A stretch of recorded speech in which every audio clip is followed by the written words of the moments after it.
Механик ба электроник. Механик нь физикийн биеийн хөдөлгөөн, тэдгээрийн харилцан үйлчлэлийг судалдаг байгалийн шинжлэх ухааны онол юм. Электроник нь төрөл бүрийн орчин, вакуумаарх электронуудын хөдөлгөөнийг удирдах шинжлэх ухаан юм. Бас термометрийн хавлага гэж нэрлэдэг. Вакуум хоолойн телевиз, радио, радар, телефон, ус гөгч, богино долгионы цуухыг бий болгосон нь хүн төрөлхтний амьдралд шууд нөлөөлөж, өнөөгийн ухаалаг технологийн хурдцтай хөгжилд хөдөлсөн билээ. Механик ба электроник судлагдах нь механикийн хөдөлгөөнд бүтээлийг электрониктой хоршуулж хэрэглэх, ашиглах зэрэг олон зүйлийг тань мэдэж авах болно. Механик ба электроник хичээлийг сонгон судлах шалтгаан.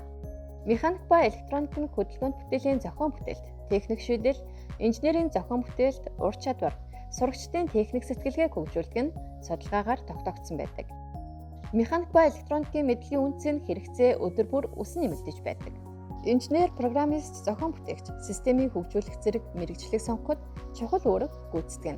Асуудлыг бие даан шийдвэрлэх чадвар, багаар ажиллах чадварыг хөгжүүлж, аливаа зүйлд бүтээлч хариуцлагатай, шинжлэх ухаанчаар хандаж сурна. Олон төрлийн механик кейс, технологи, дэвшилтэт технологиуд болох 3D принтер, лазер зүсэгч, CNC зэргийг ашиглан хөдөлгөөнд автомат, ухаалаг робот бүтээлүүдийг зохион бүтээж сурна.